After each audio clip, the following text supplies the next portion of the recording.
O Agenciamentos Contemporâneos é uma iniciativa do Laboratório de Filosofia, Ciências Humanas e outros sistemas de pensamento, que conta com a parceria do Programa de Pós-Graduação Profissional em Filosofia, Núcleo Montes Claros, e o apoio da Coordenação Didática do curso de Filosofia da Unimontes. O Agenciamentos Contemporâneos procura abrir espaço para que pesquisadores, vinculados à academia ou não, possam apresentar suas considerações sobre problemas relevantes, privilegiando uma conversação transversal com um pensamento conectado à pesquisa, ao ensino e demais práticas cotidianas.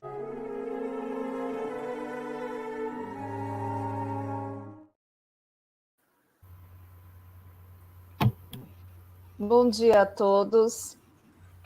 Eu quero abrir mais um dia, mais uma mesa do nosso Encontro Internacional da Pós-Graduação em Filosofia da Universidade Federal de São Paulo.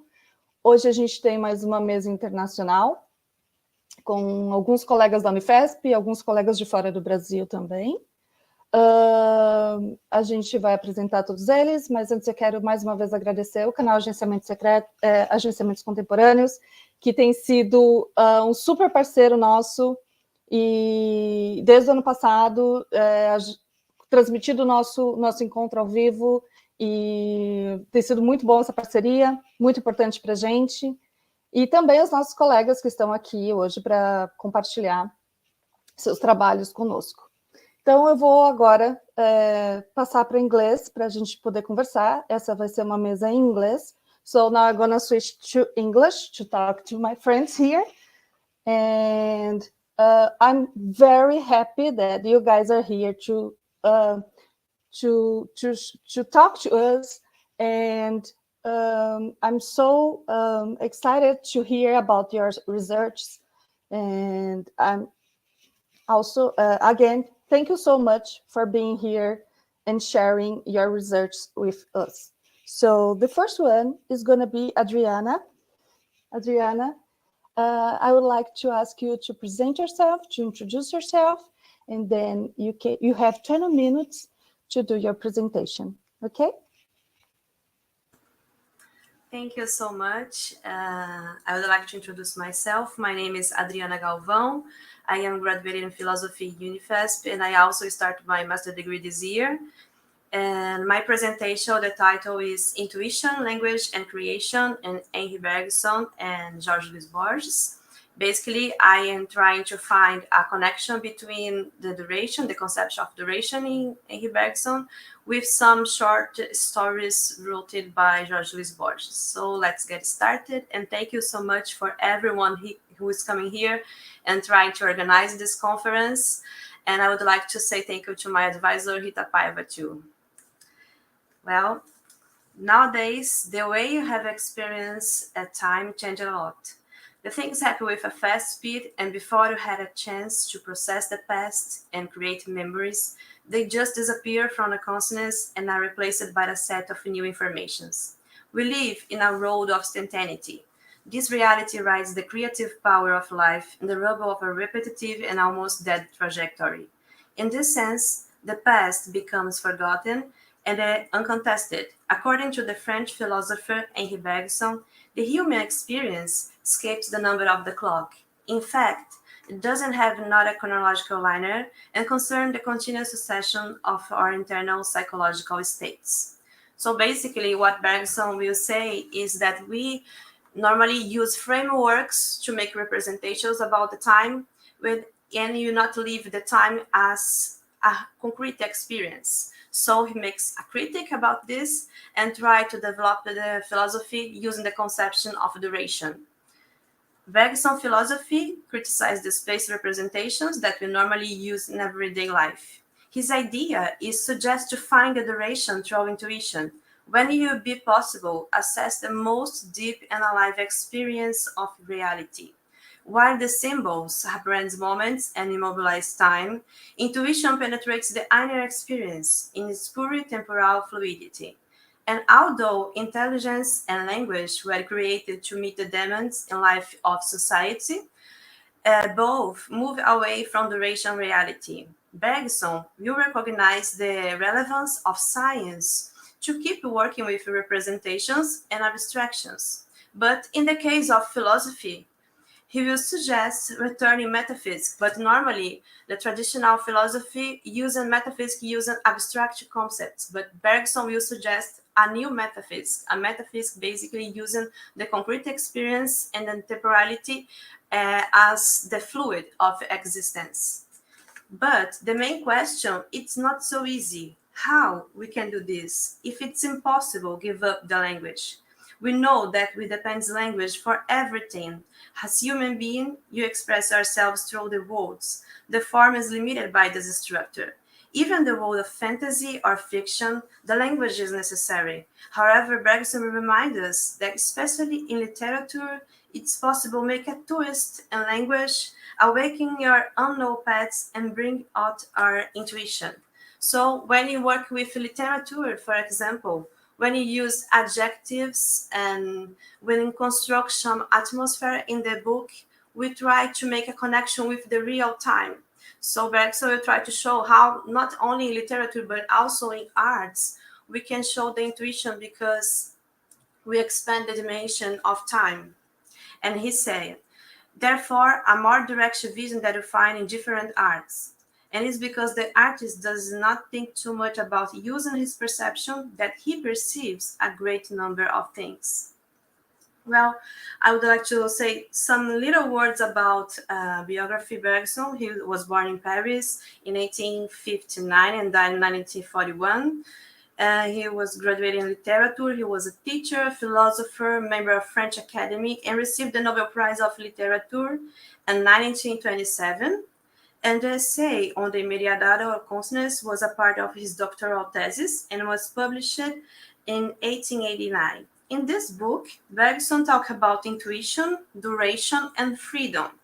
But recognition about this book came only 20 years later when his main work, Creative Evolution, was gaining more and more preeminence. The second book, Matter and Memory, has been published in 1896 and studied the relation between perception and memory. He also has two collections of methodological tests, Spiritual Energy and Thought and Movement. And finally, the philosopher's last work was The Two Sources of Moral and Religion. Well, basically, the main topics that Bergson liked to work is the conscience, time, intuition, duration, and he also wanted to safeguard the place of philosophy because the context was where Bergson was working is a time that was developing too many things in science, but he also wants to make to take a place to philosophy, but a place in the real world. His idea do not contain a unique interpretation, and he calls to the return for the metaphysic. But to Bergson, intuition is not an emotional or sensible thing that we feel. Intuition is more than that. To make a connection with intuition, you need an effort. We need to use not only the feelings that we have, but you need to use the reflections. Intelligence work together with intuition. So we have the perception, the concrete world when we perceive and we act in the world, and we have our memories. Using the memories, the past, you back to intuition. When you go to the present, you use the habits to act and create action. Bergson imagining the world only with images, but the human beings are a big image, a privileged image. And when we try to think about what we're going to do after, the time is passing. And that's why the human being can decide what they will do and have a freedom to decide and make decisions. And that's why we have the time, the importance, the relevance of time. So using the concept about duration and intuition, Bergson will say that his histories making about literature is very important to make a connection with this concept. A short story has the power to evoke distant memories in the reader. It has autonomy to across the portal of time, bring a sense of freedom to those who read it. This achievement is only possible because fiction knows how to break the patterns to objective reality. in which words allude not only to the usual meaning, fixed and instrumental frameworks, but also show a sense of mystery, unfinished, and reference to the continuity of time. As I have been studying the relationship between philosophy and literature for some time, I decided to choose an Argentine writer whose work could bring a very interesting relationship with Bergson philosophy. I have selected 3 short stories written by Jorge Luis Borges, published in 1944 in the anthology Fictions. This work won him the International Prize for Literature in 1961, and Jorge Luis Borges was born in Buenos Aires and died in 1986 in Switzerland. He was a writer, teacher, poet, translator, critic, literary scholar, and essayist. And also, the reason why I choose to bring Bergson and Borges together is because Borges' short stories have a very unique atmosphere and touch in the theme of temporality. In addition, the author immerses in the literature of fantastic genre, which helps a lot with this connection.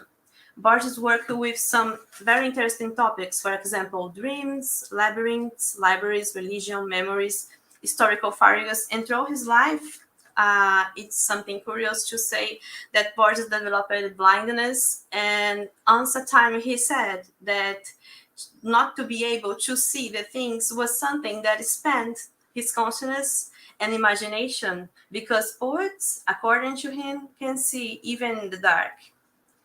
According to Bergson, we keep our memories automatically, and depending on the level of attention, it surfaces with more or less strength to the present. In Borges' narratives, there are many situations about shared memories, ancestral knowledge that some way have an influence between each other. So the short stories that I chose was Library of Babel, Circular Harmonies, and also The Lottery of Babylon. But here today, I decided to talk about only the Library of Babel because we don't have so much time. So I will make just a comment about the history. In this count, the Library of Babel, there are a big library with some examples and with some mirrors to have the feeling that the library has infinite places. And the main question is, this library has the whole books in the world, but there are one book that cannot explain every mysteries of the world. But how the narrator, the teller, can say this? How he knows about this? We don't know. But at the same time, he confirmed and denied the sense and the mystery about the library. We have a feeling that we can construct as readers the history. So that's why we make a connection with intuition, because we can reach the feeling of infinity things, and also we have a feeling to access the holy past, the holy histories that the library has. So this connection with intuition, it's very important. And we can realize that the way this appears in the history is very different than philosophy. It's important to emphasize that in philosophy, we try to develop concepts to explain this intuition. And in the literature, we live the experience. Is something different. And the library, it's like Parmenides being. It cannot be. However, there are a lot of interpretations that make us think about time and make questions about finity and infinity existence. The history ends saying that the library is unlimited and periodic. In other words, even though it's infinity, there is some direction that drives it. Its disorder repeats itself in a certain order, and with this statement, he presents us with another paradox about the instigation universe created by Borgian literature. So it's very common. We have a feeling there are a paradox because Borges know how to do this. So when you assess intuition, we are not in a specific time, is in a specific framework. We can assess the whole past, the whole story that you have. But to express intuition using the language, this is something very hard. This is a challenge. So Bergson emphasized the relevance to the artist when he is working, the effort to try to find the best way to change the feeling that he has and express this to the world. And this is really important. Well, I will try to select the best parts here because we don't have so much time. Bergson said that philosophy should be a way to go out of pragmatic circles, because once technique is created, there is a risk that will develop repetitive process, far removed for intuitive and creative movement. So we have intelligence to create something new, and maybe we think about intelligence as something that repeat process, but this can happen on after some time, because in the beginning, intelligence also can create something new. But the problem is when after we create something, this start to make a repetitive process of the things. And Bergson said, all the photographs of a city taken from every possible point of view could complement each other indefinitely, but they would never be equivalent to this belief that is the city where you walk through. All the translations of a poem in all possible languages may accumulate nuance and nuance, but they will never capture the inner meaning of the original. In this sense, Bergson emphasized the relevance of the work done by memory, supported by the intuition of totality. Only because the subject had the opportunity to walk in the street of Paris and live this experience with all these contrasts and implications, the fact becomes singular. And the same happens with a translation of a poem. Its unreceived meaning cannot be achieved just by any translation. For this reason, philosophy doesn't aim to achieve a totality by combining partial elements. So to Bergson, philosophy is not to combine part by part and reach some about totality. It's not. We come from totality and we try to reach these multiple and variable states of the feeling, of the intuition, to create something new. It's the opposite direction. In fact, life in society very often encourages the appeal to virtual stops in time. Following Bergson philosophy, the imperative to fix states comes from a natural human tendency. We are born artisans, just as we are born geometrists, and moreover, we are only geometrists because you are artisans. So Bergson will explain that this way that we work in our daily lives, like creating something that try to stabilize time and try to make frameworks of the things, it's because we try to survive in society. We need to make concepts, we need to make fixed states to create something. So that's why we work in this way.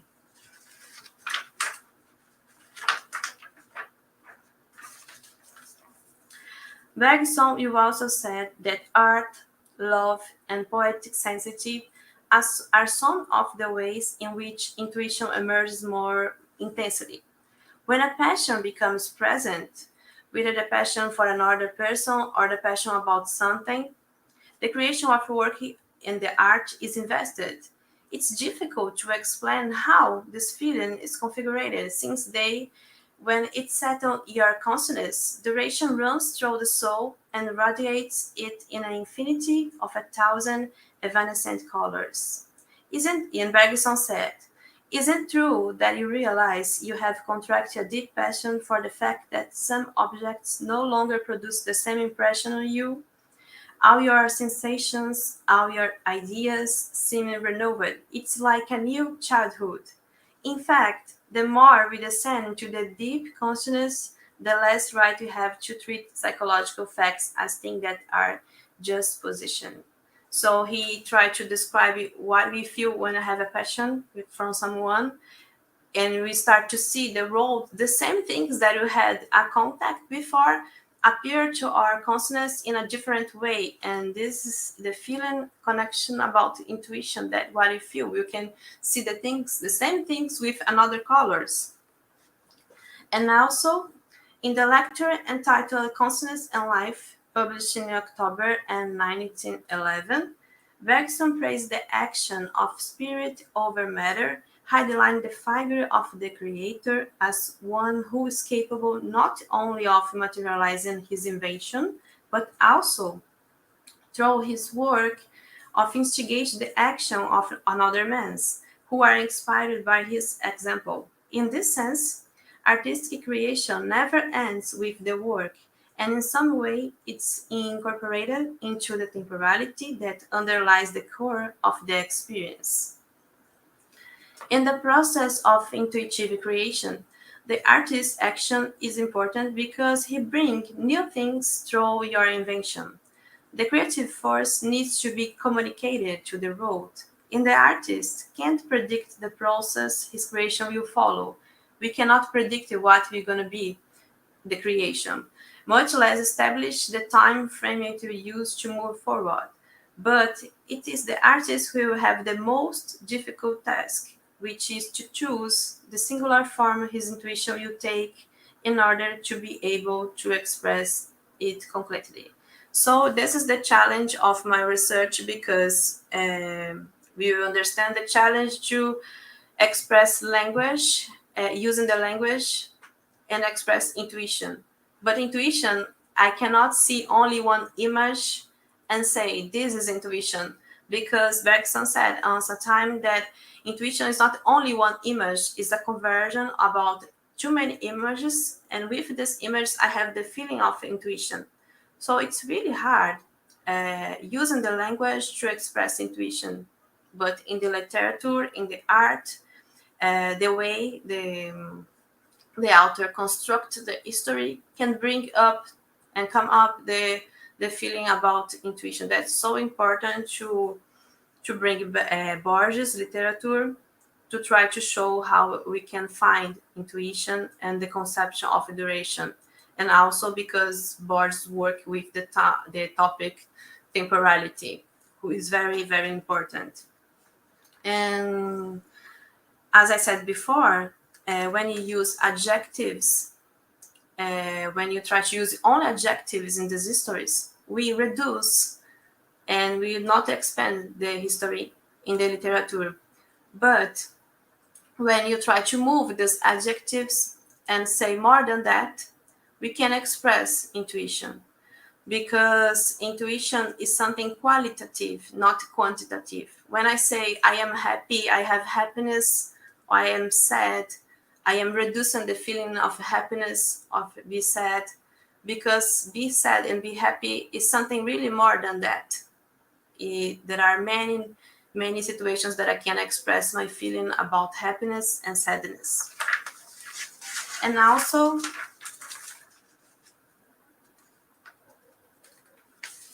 to finish, I will just read a little short paragraph that Bergson wrote. And he said, "It's true that we think only with a small part of your past, but it is with our entire past, including our original curvature of soul, that we desire, want, and act. Our past then manifests itself to us in its entirety by its impetus and in the form of a tendency, even though only a small part of it becomes a representation." So for today is this. Thank you so much. Adriana, how interesting. Thank you so much for sharing your research with us today. There is very, very interesting. I forgot to say, but after all the presentations, we are going to have some minutes for questions and comments if you want to stay. Okay. So let's call Simon now. I would like to ask him to present himself, and then good morning again.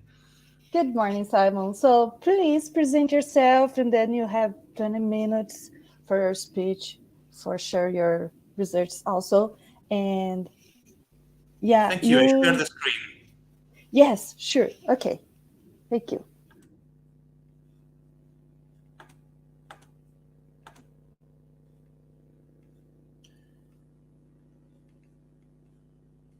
So let me introduce myself. I hope you see everything.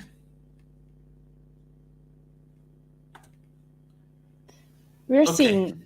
Okay, thank you. I am Simon Francesco Di Rupo from the University of Perugia. I am a PhD candidate in ethics of communication, scientific research, and technological innovation. The title of my contribution is What Remains of the Sacred, from Rudolf Otto's Ontology to Harvey Cox's Secularisation. Well, my aim will be to bring into dialogue two authors who consider the sacred structural nature while starting from two different points of view. Otto looks at ontology and Cox at the twists and turns of the historical cultural landscape.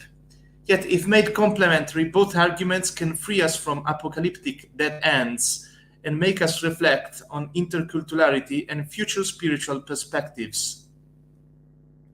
Well, here they are, our philosophers, Rudolf Otto and Harvey Cox, with the important work by Otto named The Idea of the Holy from 1917, and The Secular City of Harvey Cox, written in 1965. Harvey Cox is still alive.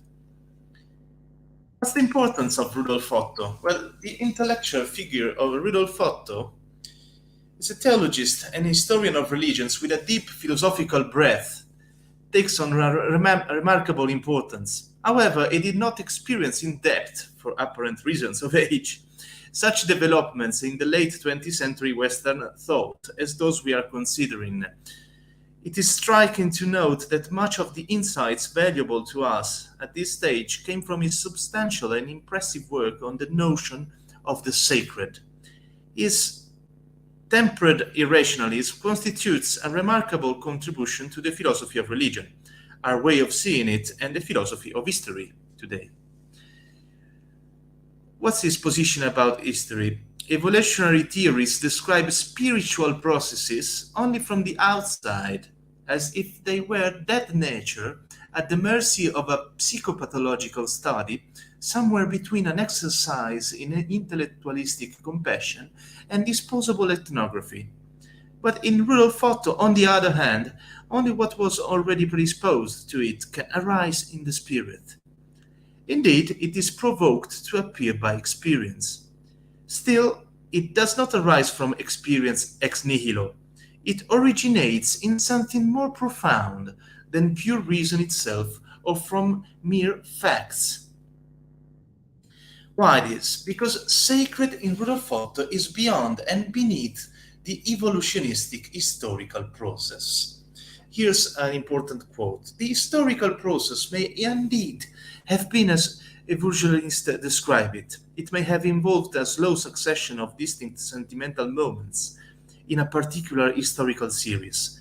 But the process must be explained quite differently from the evolutionary one, according to the law of stimulation and germination of feelings and ideas, according to the extent of the mutual similarity. Sacred for Otto is pre-rational. It is essential to bring order of the gradualities of the sacred. Spirituality presides over the pre-rational sphere of man, of every man, at every time. On the other hand, religiosity and religion decline based on contextual variations. It is good to distinguish, we have now done, between religiosity and religion, to emphasize the spiritual reach of the individual man as the primordial environment of the sacred, then susceptible to specification in personal practices as religiosity, and even more so in fundamental faiths as religions, historically cast in time and in forms of collectivity.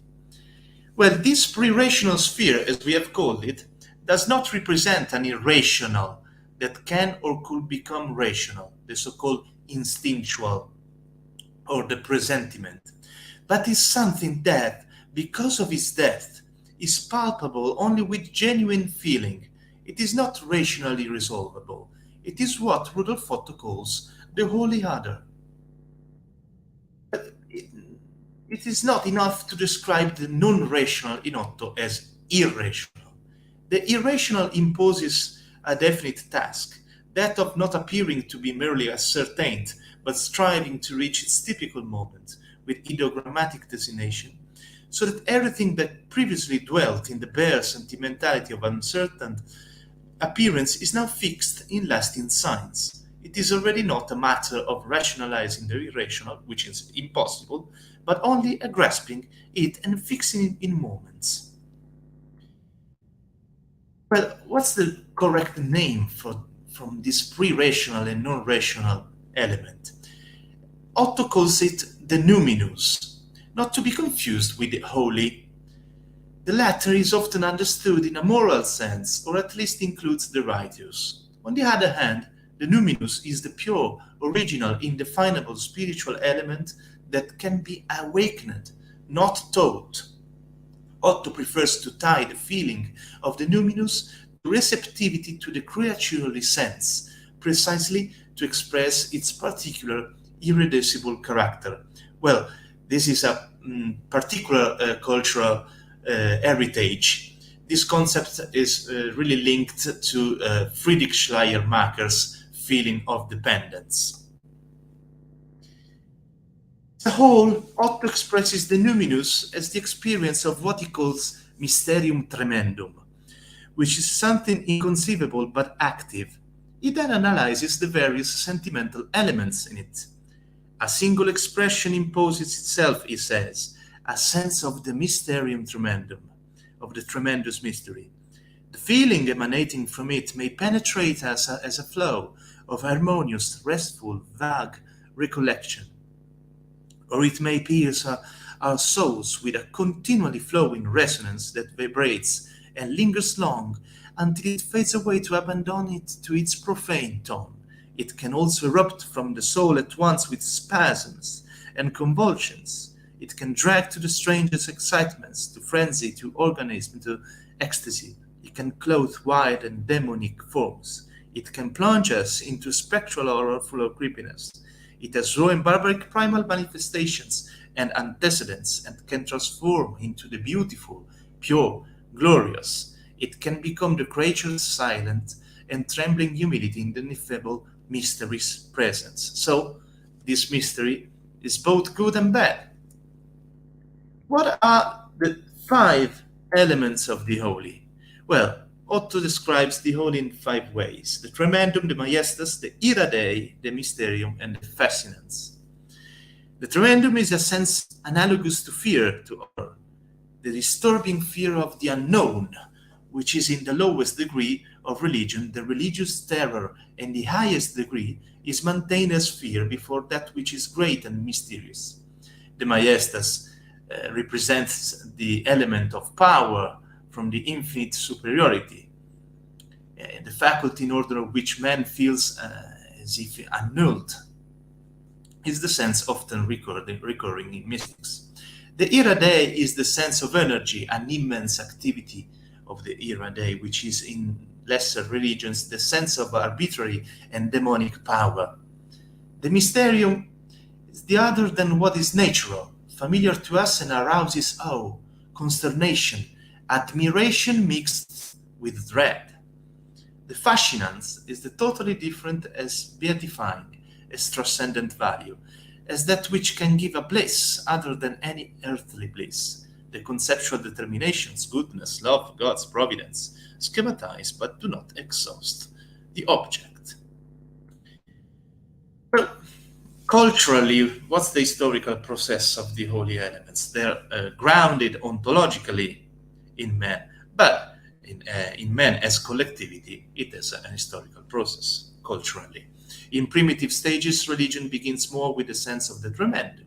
Take the cults of atonement or propitiation as examples, but there are also expressions of fascinance. The divine is sought for itself as something desirable and beneficial. In this direction, go to the acts of worship to purify it and consecrate, that is, to unite with God. In the higher stages, fascinance gain more importance as a sense of grace and conversion from rebirth.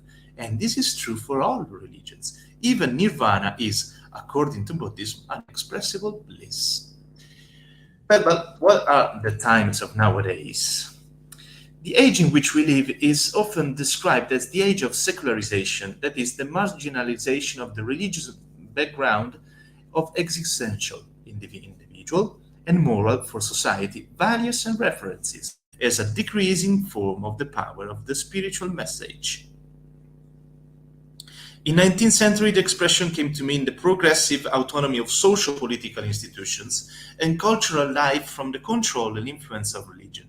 In this meaning, which makes secularization one of the salient features of modernity, the term lost its original neutrality and became charged with value connotation of opposite sign, designating for some a positive process of emancipation, for others a degenerative process of desacralization, paving the way for nihilism.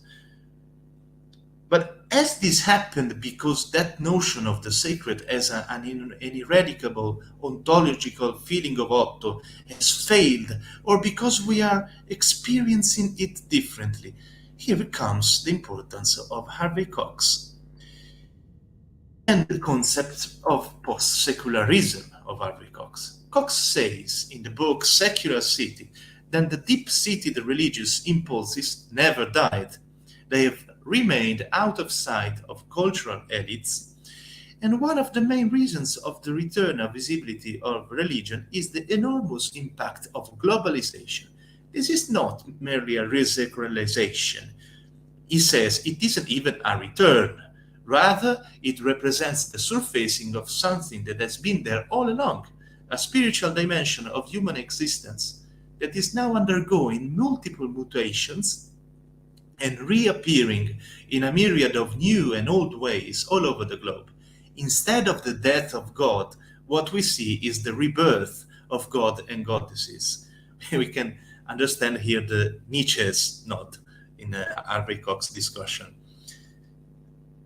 Three essential elements of biblical faith each gave rise to a particular aspect of secularization for Cox.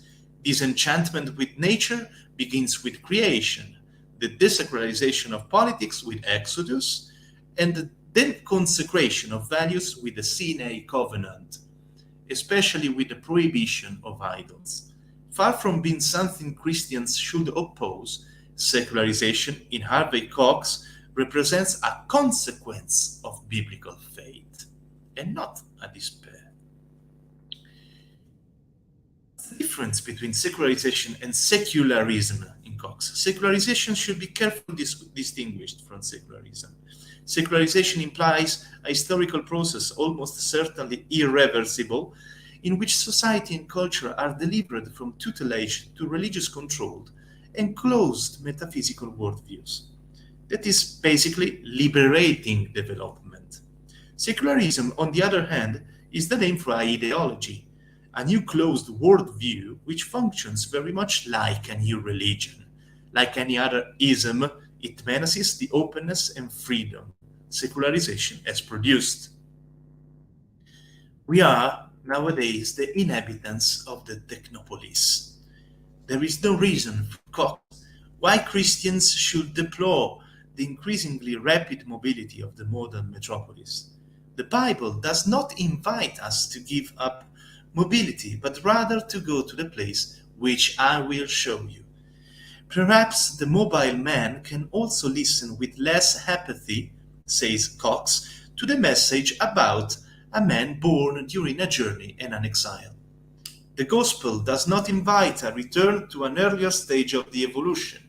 It does not exhort men to fear. It is instead an invitation to a mature secularity, to accept the weight of the world, to make the technopolis, the city of technology, a home for all who live there. Here's the important intercultural perspective of Cox.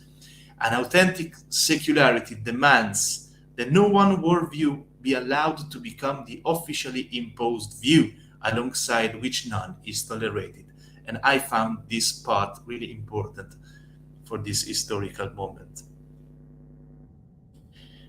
Then, synthesizing what we learned from Otto and Cox for the future. Otto sums up the characters of the sacred in the word das Unheimliche, the uncanny, the enormous, It means that beyond our rational being, there is an ultimate reality hidden from our nature. It does not find adequate expression in any aspiration or concept, and nevertheless imposes itself on us as something that attracts, fascinates, and unsettles. Cox requires scholars to understand where the awakening of the sacred is regional and where it is permanent. Caution such as allows us to ground a concept of secularism that does not immediately lapse into unconscious atheism, as the nihilistic culture would like to do, I add. In Otto's case, may turn into a lesson of fundamental importance. The sacred is not just an abstract furnishing accessory for more or less anachronistic liturgies. It is a constitutive pillar of human experience, which, as such, is always a gradual experience of a mystery, which in each time has a different face. Thanks to Cox, recognizing the sacred in the profane and the constant in the variable is a task that presides over the understanding of any event. Starting from an awareness of this can enable one to see current events not only as an external historical process, but above all as a piece of a palingenesis in the interiority of the individual man. I would like to thank you for your attention by giving to you a take-home message. Who wants to synthesize the two perspectives of the two authors we met this morning? An epoch has also a soul. It's not just a process of time, a zeitgeist. And our philosophical skill must be to understand in what way Otto's 5 elements of the sacred are translated into the universal, subconscious language of our time. The sacred will always be in the heart of humanity, but translated differently each time. And what I think it is really, really important for us to think about is that knowing the different ways of sacredness and the common grounds at the same time can lead to dialogue, true understanding, and peace. Thank you. Simon, wow, what a nice research. Thank you. Thank you. I was calling you Simon. I'm sorry. The right way is Simon, right? No worries. There's no problem. So nice. Yeah, it was fantastic. Thank you so much. Well, the next one will be Sabdashwa. I would like to ask him to, he's here. Sabdashwa, please introduce yourself, and then you have 20 minutes to your presentation, okay? Hello, I hope I'm audible. We can hear you. Okay, thank you. I'm extremely happy that I have been given this opportunity to present my paper in the graduate conference being organized by the Federal University of Sao Paulo, Brazil. This is Sabdashwa. I'm from Navadvip in India. I'm currently a doctoral student in the University of Delhi. In the Department of Philosophy, and I am working on the philosophy of psychoanalysis of Jacques Lacan. So my paper today is on silence in the works of Jacques Lacan. I'm extremely sorry for the background noise. I was not able to, it was not in my control. So I think we'll have to, work with this. So I'll begin. Philosophy must think its time, as the conference subtitle suggests, quite correctly. It is difficult to write on silence in a world that is currently in shambles. The relentless sounds of bombs and missiles and bullets and slogans and war cries and screams leave very little room for silence. It is indeed a privilege that some of us have right now to be anywhere near a pen and a writing pad or a laptop. or a desktop computer to be able to speak at all, vocally, verbally, extra-linguistically. But speak of what? Should we speak at all? Does speaking have effects? Does speaking work? Or should we take to silence instead? Doesn't that run the risk of strengthening the oppressor? In times where we are supposed to respond in the most vehement and vociferous manner, is it fair to contemplate taking refuge in, or at least trying to chart out the intricacies of something like silence? What does it mean to take refuge in silence? Must it come at the cost of giving up speech, language, agency? Psychoanalysis tells us otherwise. The great insight of psychoanalysis is undoubtedly that what is not said and that which is said share a mutually reinforcing character, without either of them occupying a privileged position with respect to the other. Silence is not an ontology in itself, but a topology that is extremely bound up with speech. Lacanian psychoanalysis espouses the philosophy of hear thyself as a stepping stone for the attainment of the Delphic motto, know thyself.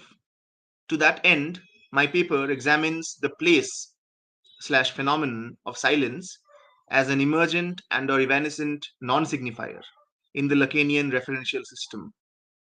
Assessing silence of both the analyst and the analysand is crucial in uncovering the peculiar logic of the cut, as punctuating by way of libidinal instigation a certain subjective discomfort in the analysand, through which their symbolic linguistic stability is challenged and shaken up. Silence qua symbolic absence, in this sense, comes to bear on all symbolic presences. By rocking the boat of ecological certainty and stability, it introduces a new dimension of meaning in the subject's symbolic universe, one that desperately looks to fill this absence with presences of multiple sorts, inevitably confronting certain truths about oneself in the process. However, in studying silence, one must resist the urge of ontologizing it, idealizing it, no matter how intense the temptation. By situating silence within a signative space of coordinates with diachronic arbitrariness as the overall guiding principle, with obviously possible exceptions, care must also be taken to make the analysis amenable to subjective variety, diversity, and difference. Silence, inasmuch as it is eviscerated of all inherencies, takes on the requisite potency and flexibility that enables it to perform its true functional tasks.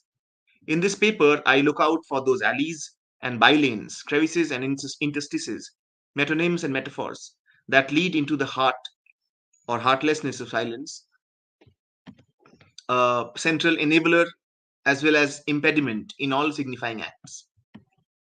If language and silence are framed as the two core components making up discourses and disciplines, we notice that language is overvalued in case of, it's overvalued over silence, as mentioned by Carl Abraham, the first generation Freudian analyst and Freud's best student. As Carl Abraham called logoria, which is the diarrhea of words. It is typical of obsessional neurosis, and is linked to the anxiety in the analysand regarding the other's silence. The silence between signifiers feels like a black box, a source of constant distress, owing to the obsessive's inability to comprehend what desire of the other is contained in this black box of silence. In the case where silence is valued over language, we get the usual mystical glamorization of silence, what Lacan scholars Ed Pluth and C. Zeher call, following the works of contemporary philosopher William Frank, apophatic discourses. Apophasis in Greek means negation. So when we talk about something in terms of not this, not that, even in theology, this is a very popular term. So such discourses which do not, which value negatives more than positive assertions, are apophatic discourses. Such instances negatively ontologize silence and ultimately consolidate it into an imaginary presence of sorts. In cases where both language and silence are underplayed, we get the tragic, melancholic worldview typical of Blaise Pascal, where our minuscule presence in an ever-expanding, gigantic cosmos is no longer a source for awe-inspiring wonder and bewitchment. That's typical of Carl Sagan and Neil deGrasse Tyson and these physics figures, as well as in general in pop culture. So we lose this wonder and bewitchment, and we're left with the exact opposite, which is a depressive void bereft of meaning, where neither speech nor its absence matters. Though silence can have certain merits in its imaginary incarnation, that is, in its apophatic incarnation, for Lacan, silence is best understood as emanating out of the symbolic order. The symbolic order is made up of a system of signifiers, differentially designated and loaded with meanings. The entry into the symbolic is only retroactively enforced as the meanings become apparent with use, demonstrated by the first graph of desire of Lacan. By this definition, we can see how language in the symbolic is already composed of both presence and absence, because signifiers are differentially determined. So what is present is always casting its shadow on what is absent, and also the other way around. The dialectic between the two, the presence and the absence, is crucial here. Kluth and Zeher write, the topological relationship between language and silence in Lacanian theory and practice is quite different from how the relationship pans out in the other positions, in which silence is generally taken as a beyond, as a transcendent, as if something on the other side of language, as it were, either positively or negatively. But although topological, it is to be noted that the lack that seems to be definitive of the symbolic is also a retroactive one. So symbolic order is generally articulated as a lack, or something that that is premised on lack. But we have to bear in mind that this lack is itself a result of retroaction. This lack doesn't present itself unless there is a presence, right?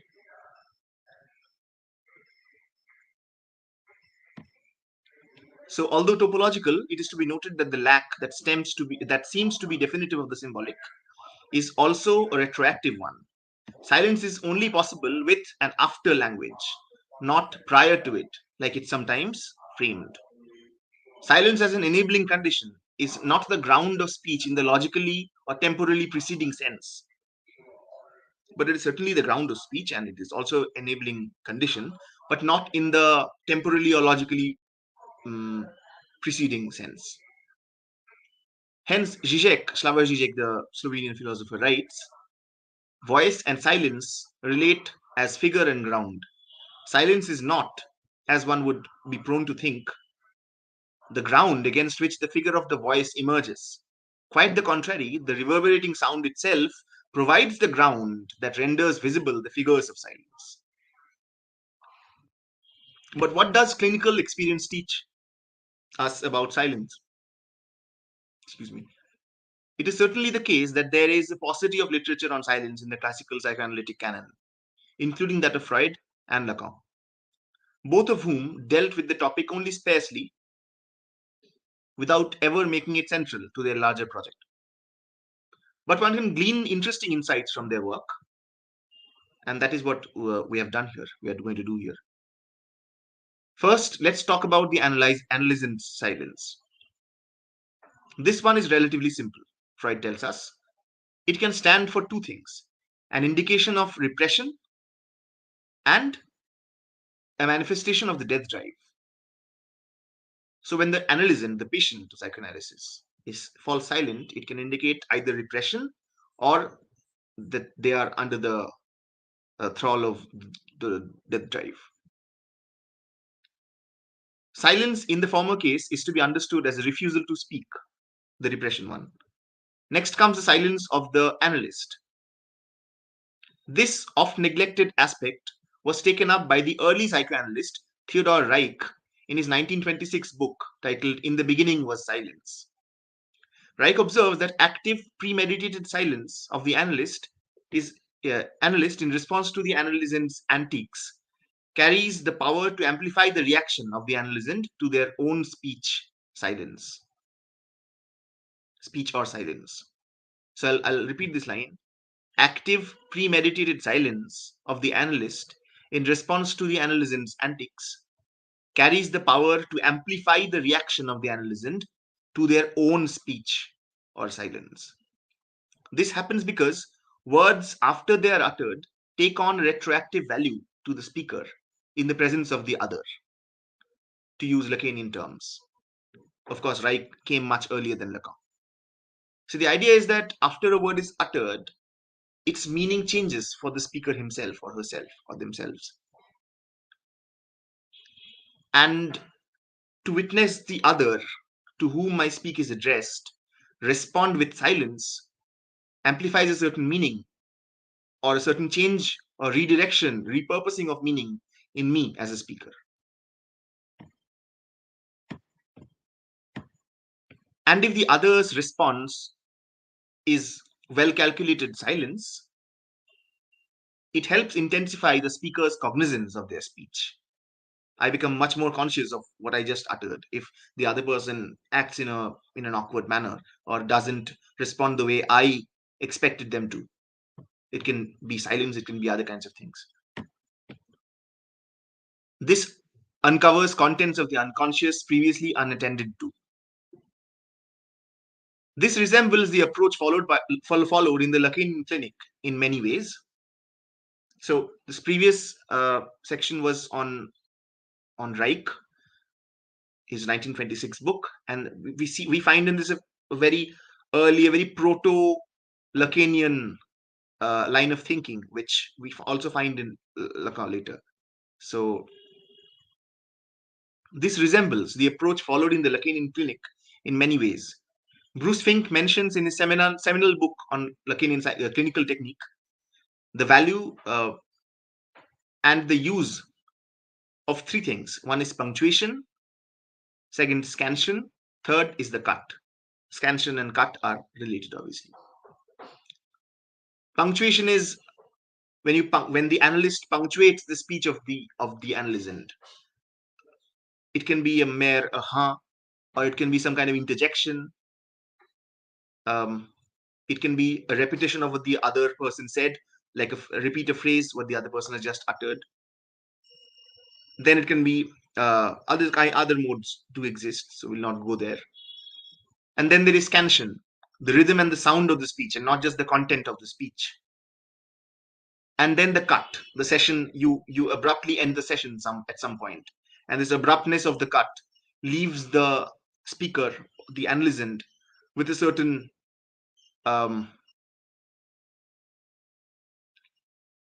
effect. This is essential in order to shift transference from the analyst's person, which is the subject supposed to know, to the analysand's unconscious. Mladen Dolar, the Slovenian philosopher, calls this the pragmatics of silence. The point is to attune the analysand herself to manifestations of her unconscious as they happen to the other's desire that outs itself in her speech. Right, Pluthenseher. So analysis functions through an overlap of two silences. The analysand silence, which talks without knowing itself, and the analyst silence, which is an act that enables the analysand to speak to her own voice, the voice of or in silence. So the analysand silence is simple. It's straightforward. But the analyst's silence enables the analysand to discover things about themselves which were previously unknown. In Lacan's 1958 text, titled Variations of the Standard Treatment, Lacan makes a very important point. He writes, the analyst's active silence implies speech, as we see in the expression to keep silent. This is a very crucial point. The analyst's active silence implies speech, as we see in the expression to keep silent. Which, speaking of the analyst's silence, means not only that he makes no noise, but that he keeps quiet instead of responding. So it's an active thing. The analyst's speech acts as a support of the subject's speech, or the analyst's silence. Not because silence implies attentive listening, but because silence takes on the value of a response. So the response is not a verbal response. The response is the silence itself. The analyst responds with silence, as it were, keeping quiet instead of responding. And this is the response. This deliberate silence is in order to initiate transference. This brings us to Lacan's reference to Pyrrho the skeptic, the Greek skeptic, his distinction between tacer and silaire. Tacer, root word for tacit in English, refers to the active, deliberate act of keeping silent, while silaire is just accidentally, casually being silent. The former deals with acts of silence, tacer, deals with acts of silence in situations where the speaker should or could have done otherwise. In Pyrrho's ethics, ataraxia, or a state of serenity or equanimity, is attained by practicing tacer in events where there is uncertainty or contestation or a possibility of speaking untruths. The analyst's silence is of the nature of tacer. Such silence of the analyst, however, is not supposed to heal or cure or restore harmony in the subject. This is what the line that other branches of psychology and psychoanalysis, like ego psychoanalysis and other fields of therapy, CBT, cognitive behavior therapy, and other forms of therapy take. They try to heal the subject, right? They try to restore the subject to some kind of ideal state. Psychoanalysis doesn't do any of that. So the silence of the analyst is not supposed to heal or cure or restore harmony in the subject, but it's supposed to hystericize the subject further. That is, make apparent the subject's own split character to himself. So the subject's own division, the Spaltung, as Freud called it. This silence of the analyst enables the manifestation of the subject's own division to whom? To himself, to herself. And this is a necessary step in analysis. Silence in Lacanian analysis doesn't transcend language, but is weirdly but thoroughly placed within it. It is often forgotten, as previously illustrated by the quote from Zizek, that silence depends on sound, like we previously mentioned. The transcendentality of silence is only retroactively posed, right? It's posed in the presence of sound. So its beyondness, silence's beyondness, is marked by its immanence. But then is silence a signifier? It's complex. While all other signifiers are differentially fixed with reference to other signifiers, which resemble each other in many ways, phonemes resemble other phonemes, graphemes resemble other graphemes, other symbols resemble other symbols. Silence is clearly the odd one. Its role is still differentially fixed, but perhaps not in the way other signifiers operate. It is neither a transcendental signifier nor some reified, idealized analog to phonemes or graphemes. And this term was already coined. It's called silenceme, an analog to phonemes and graphemes. It's coined by Indian linguist Dr. Devaprasad Bandyopadhyay. So Lacan's silence doesn't follow this path. Such idealized silence would be characteristic of the apophatic discourse. I'll end. In Logic of Fantasy, Lacan holds that silence's primary value, in the Aristotelian sense, energion, is its ability to be quiet, or tacer. This act of keeping quiet does not free the subject from language. Tacer is part of the symbolic.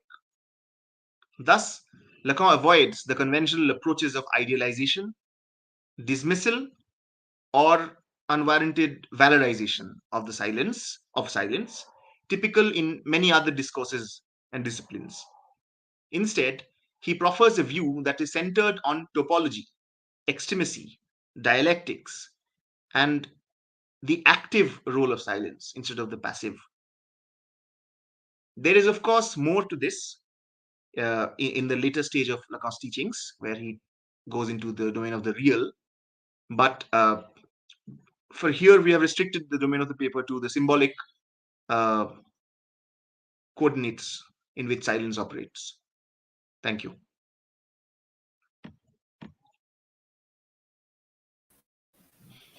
Sabdashwa, it was so interesting. I'm learning a lot today in this roundtable with you.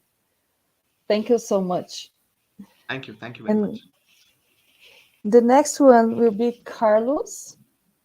Carlos. Hi. Good morning. So I'm also want to ask you to introduce yourself, and then you have 7 minutes. Okay. So my main challenge here will be give you a shortened version of a paper of 34 pages. So let's see if I can do it. Okay. So I would like to thank the organizing committee, my colleagues here at the roundtable, and the mediator for the opportunity to speak today. My name is Carlos Henrique Moller. I'm a master's student in philosophy at Unifesp, with a research focus on subjectivity, art, and culture. My advisor is Professor Luciano Gatti. My communication here is transformation, transfiguration, Duchamp, Warhol, and into Danto's artworld.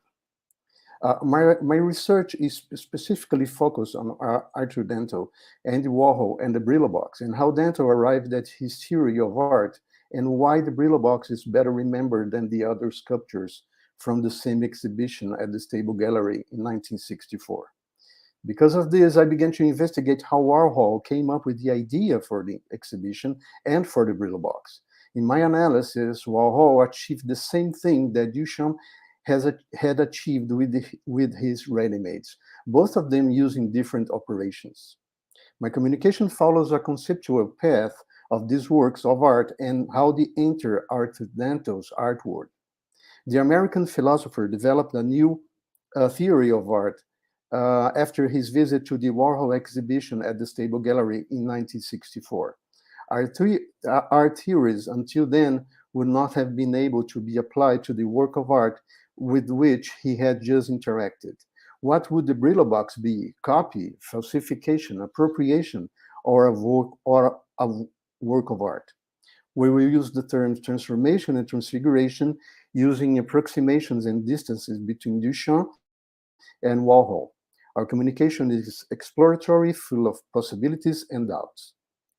Known in the 60s and in pop art for his two-dimensional works inspired by newspaper and artist photos or soup cans, Warhol decided to carry out a conceptual reconfiguration, seeking significant changes in ideas, concepts, and artistic approaches, resulting in a transformation of artistic practice. He aimed to challenge himself and at the same time instigate the public, presenting works that would expand his own limits, and the sculptors could eventually overcome these barriers. In this transition of dimensions, Warhol took the advantage of ideas and processes he already established and were characteristic of his work. Repetition, silkscreen, mechanical reproduction, transforming them into style. It was not just the object that would be chosen for the artist to elevate it to another condition. The material to be used as support for creation as well. A custom-made wooden box painted and with the Brillo box applied via silkscreen, could be presented as a work of art. But the Brillo cardboard box could not.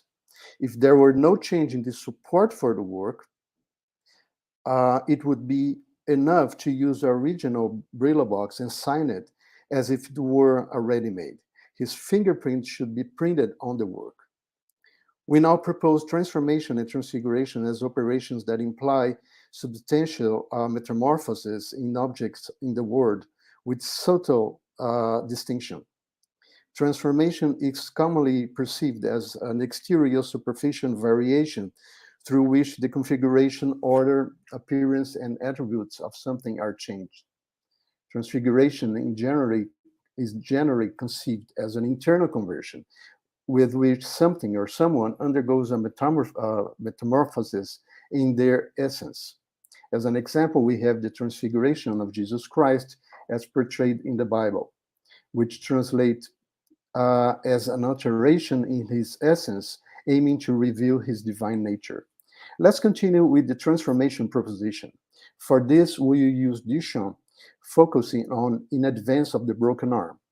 Duchamp chose to abandon painting in favor of other means of expression, the ready-made being one of them. This transition from painting to other media will here be called the creative path. In 1913, he began collecting common factory-made objects. We can assume that Duchamp plays with their possibilities, but only in the studio. In a letter he calls the bottle rack, which became known as the ready-made bottle rack, a sculptor saying he would sign it. Now, a sculpture belongs to the type of creation normally associated with works of art. If he considered the object a finished sculpture, why would he go to the trouble of signing it, giving it the status of a work of art? This leaves us with a doubt about the genesis and the intentions of these operations definitions. Let's remember that he wasn't working on ready-mades, as there was no intention of developing works of art. If for there to be a work of art, there must be intention, creation, materialization, and then exhibition, then ready-mades were never works of art per se. Let us call the shovel for removing snow object A, and this same object, letter named and signed by Duchamp, object B. The question of the ready-made as taught is important, given the various notes left by Duchamp with instructions for creating it. Its materialization would be contingent on its existence and only possible. The inscription on the handle of the snow shovel already alters the object, but it's not a work of art. So let's test some characteristics of a ready-made.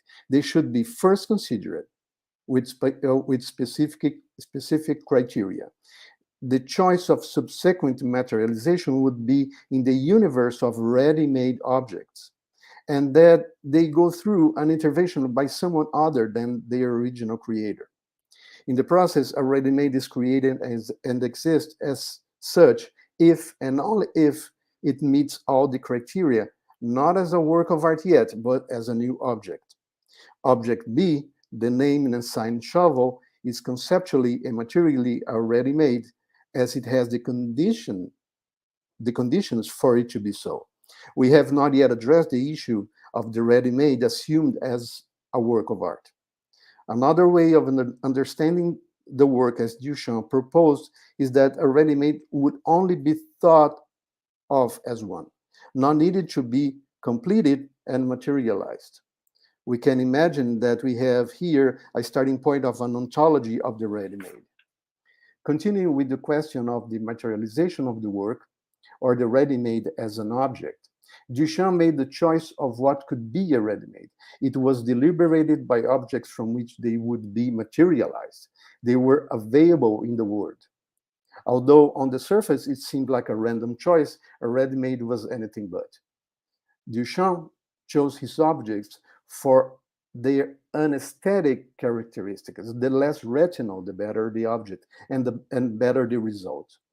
The choice was anesthetic and determining, but anesthesia was also mandatory. clearly an intellectual choice, and that choice was not just a part of the artist's process, but the process itself. So we have two objects. The snow shovel object is the one that was ready to be used. Let us remember that in the word, the objects are already offered. There is no intellectual, interpretive work. And the name and sign snow shovel object is a new object, already made. As the display of this new object was not intended, there would not be a work of art, just a transmutation of object A to object B. But what was Duchamp's motivation in sending the fountain, urinal, as a sculpture for the 1917 exhibition? Perhaps aiming for some objectives: an affront to the arts system as a whole, a decrease in the artist's authority in the same system, and guarantee that when submitting the object as a sculpture, there will be no formal impediment to registration. The objectives were achieved, and by signing the piece as Armut, he's guaranteed item B. The application was accepted, therefore item C completed, and the piece was not exhibited as it was not understood as a sculpture and did not fit into an artistic production. The urinal was a urinal like so many. This affront, therefore, item A, to what was understood as an art object ended up being Duchamp's greatest achievement, even if his piece was initially discarded. When sending fountain, the importance is the gesture in relation to the artwork, as Danto says. This snow shovel was now transmuted into an object beyond itself, a new object. But how were these objects considered works of art? In the text, The Creative Act, Duchamp highlights the importance of the spectator in the process of artistic creation, positioning him at one end with the artist at the other. We can assume that the ready-mades are transformed into works of art by the interpretive hands of the spectator, be it the public or the art world. From now on, for all purposes and following the process, we will consider ready-mades as works of art a posteriori. Now we will use indiscernibility as a characteristic to delve into Danto studies. What would be the indiscernibles in his philosophy? Based on the idea of mimesis, the imitation of life should be greater or complete if the spectator knew what he was seeing and could differentiate one thing from the other. When we think of Duchamp and Warhol, shovels, and in advance of the broken arm, box of Brillo pads and Brillo box, art experts would not consider going to the hardware store or supermarket to contemplate these mere things. What would be in these works of art that would differentiate them from these things, enough so that enjoyment would not occur in the former, but rather in the latter? We'll see later. Following the mimetic path, Duchamp's shovel is not an imitation per se, as he does not copy the original shovel. It goes through the Duchampian process of choice transmutation and is subsequently transformed into an art object dialectically by the creative act. Let's continue substantiating the concept of transfiguration as applied to Warhol and his Brillo box. Danto summarizes pop art as the transfiguration of elements of popular culture into high culture art. Warhol's transfiguration of the Brillo box from a supermarket object into a work of art is actually a substitution of its essence. Unlike ready-mades, Warhol's works can be considered a priori, since they were designed and executed as such. Warhol does not sign the boxes, perhaps for two reasons. First, because he is no longer looking to affront, but rather to assimilate popular culture into high art. Second, to keep the transfiguration intact. If he did not use and sign a Brillo box from the supermarket, but rather transmuted it Duchamp style, it does not seem that transfiguring it into a completely different box will lead him to do so. We think there is an important clue as to what differentiated in advance of the broken arm from Brillo box. Although both are objects of the word, Duchamp did not make the shovel. It was ready-made. As for Warhol, the artist didn't make the box either. But we have the hypothesis that the artist's fingerprint was directly applied to the work, since it was made to order. We can schematize the similarities between Duchamp and Warhol and their works. Both works are based on existing and ready-made objects from the world. At first, they are indistinguishable. The object was transmuted or transfigured based on the artist's idea. The object, now an exposed art object, would go to the art world.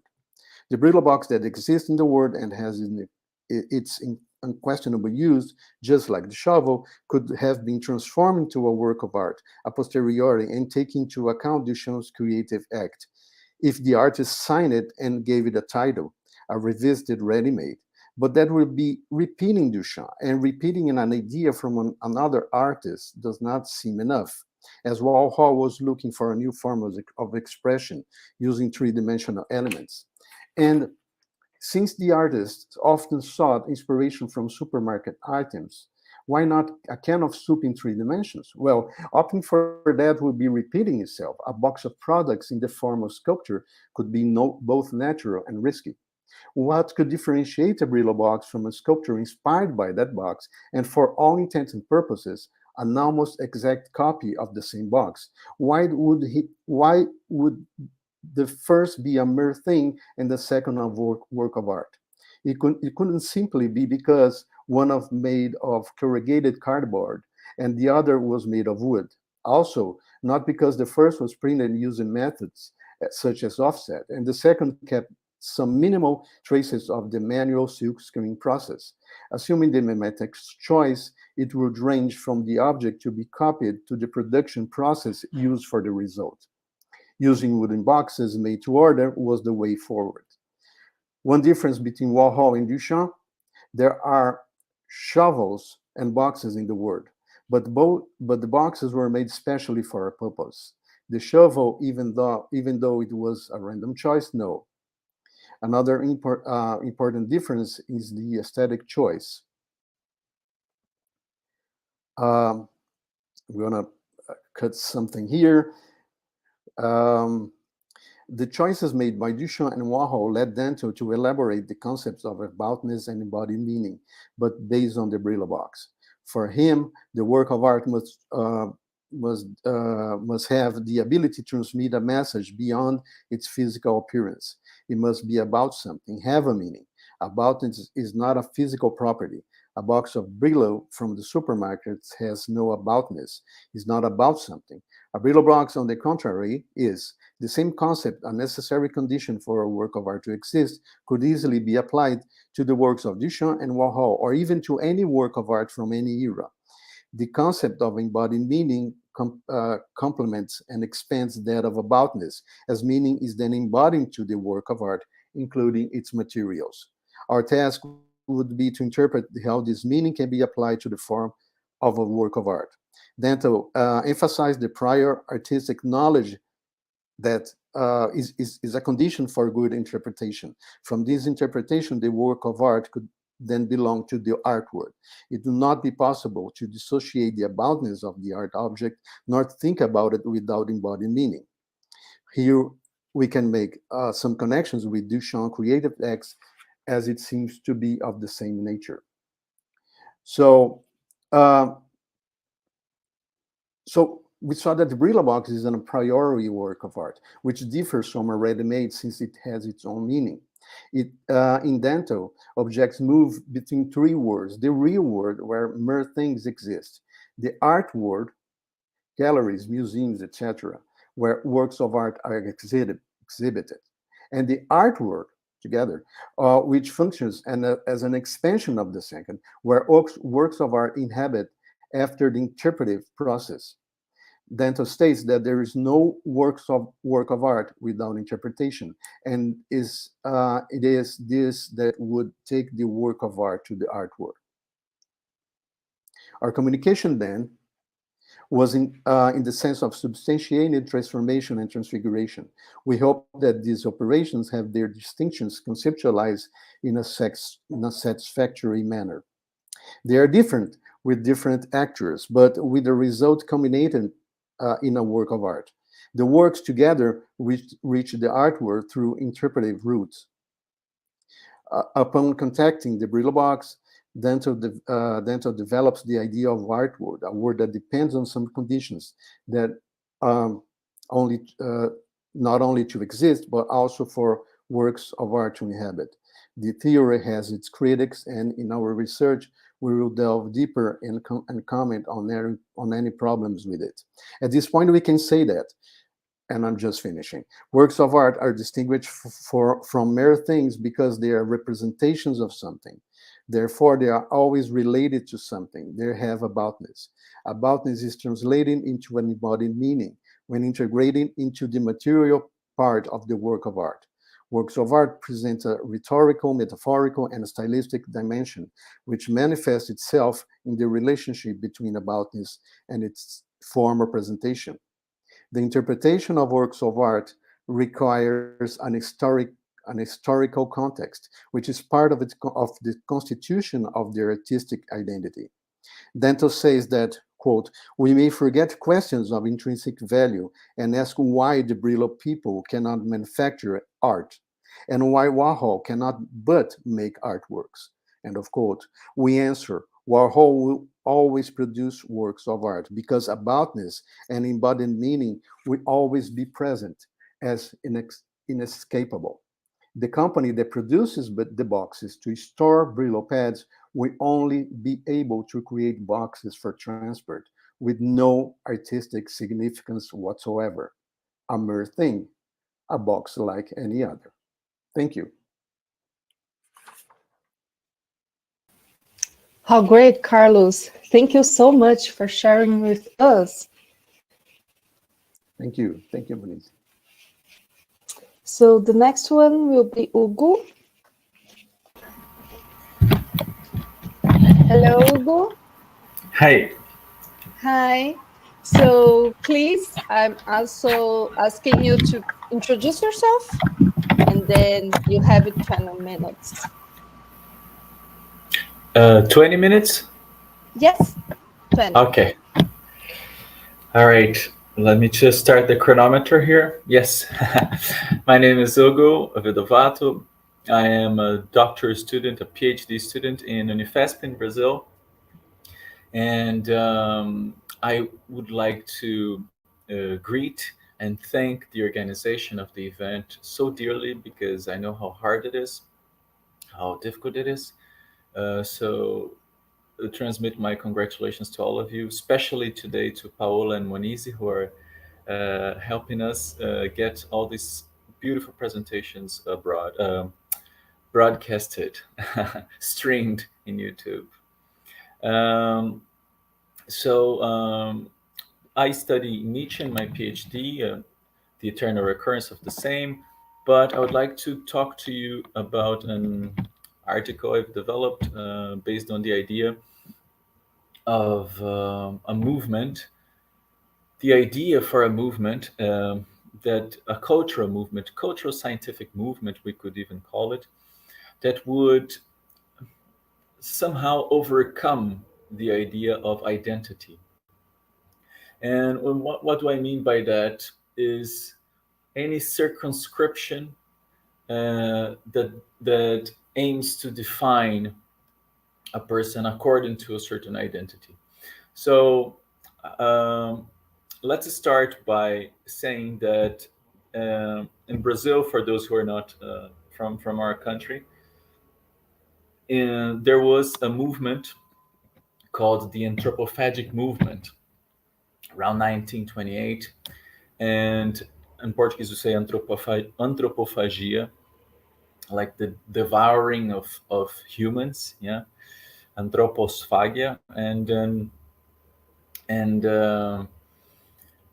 this movement, the idea of this movement was to, in a way, make sense of what the Brazilian identity would be. Every country, I'm sure that if asked, would say that they have a problem with their identity, and just to name a few of the countries that were important for philosophy. Greece or Germany, traditionally important for philosophy, is, let's say, historically being identified as important. I'm sure many others could have this claim.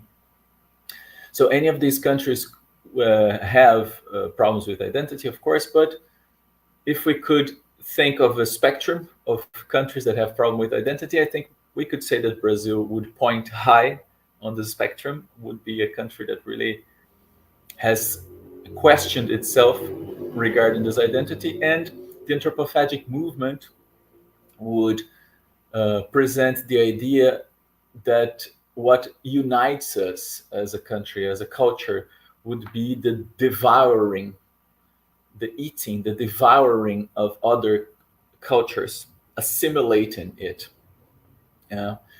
and making and putting aside, discarding what was not good, what is not considered for itself to be good, and keeping what would be good. So we would assimilate other cultures. This would be our unity. As Professor Jacoya puts it, he says that the sense of the artistic movement, Anthropophagia, of 1928 in Brazil was the attempt to establish a real relation between Brazilian and foreign art and culture. What was intended was not only a mere rejection of what comes from abroad, but an attempt of assimilating, processing it, not to avoid what is good in foreign art, but to internalize what deserves being incorporated. One of the main influxes, one of the big influences on this movement by Oswald de Andrade and others was Nietzsche, was the philosophy of Nietzsche. And the philosophy of Nietzsche has something very, very interesting. There's something which is the impossibility of maintaining identity as something more than just identity has no substance. Identity for Nietzsche is just a fiction we create so we can communicate things.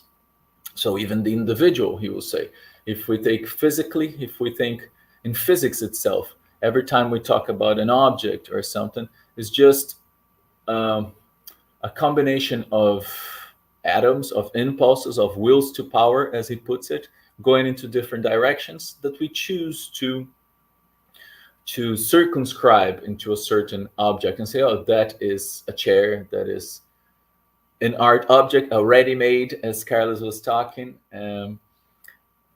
So that's why definitions are always complicated for us. The same would be for individuals. Like a rock is just a combination of different atomic impulses that he thinks even further, if we go even further, are not only atomics, but are wills to power, as he puts it.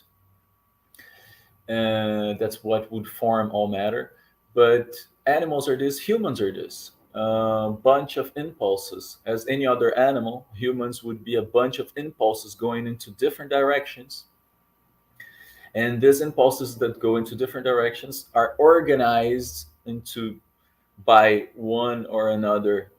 At any given time, they're led by a certain impulse that is stronger than the others and takes them into a certain direction. And then this is never fixed. Then these impulses will change, will take you to another direction. Another impulse will become the leader. Another group of impulses will become the momentary leaders and will take you to other directions, and so on. So an individual doesn't really exist as an individual. This is just a collection of impulses going into different directions at different given times because of different given leadership of impulses. Let's say this. And the same would be true for a country, a nation. What would happen is this wills to power, these different drives, these different impulses are going into many different directions at any time, at any given time. and the impulses which rule, which lead at a certain given time, take the country into a certain given direction.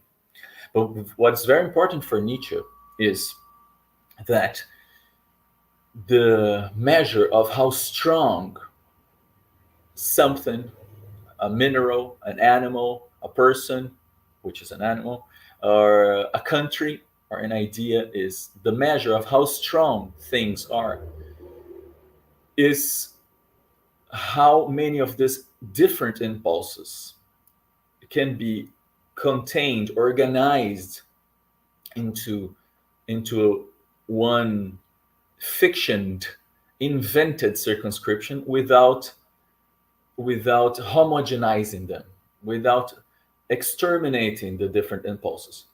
The impulses that lead, that take the front, that guide the other impulses, have to never homogenize it, never exterminate the impulses that are different from itself.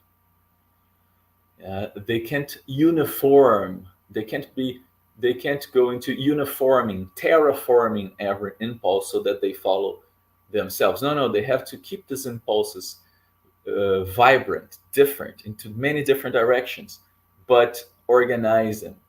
But Nietzsche says this is just a fiction of that it's one thing. These different impulses are going with many other impulses. A human is also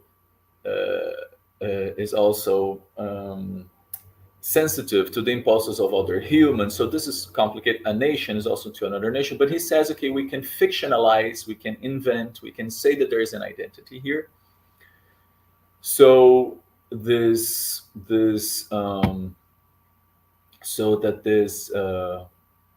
thing, be it an animal or rock or anything, keeps these impulses between itself and going into a certain direction. But what Nietzsche also says is the only reason we should fictionalize this identity, be it the identity of a human, of an animal, of a rock, of a country, is so that these things can fight amongst themselves, that they can antagonize themselves. For Nietzsche, this is very important. The antagonization of he thinks what we sometimes call dialectics, but for him is wills to power, are always struggling against each other. That means these impulses are always struggling against each other to be the ones commanding, to be the ones leading. And from this fight between themselves is where creation would come from.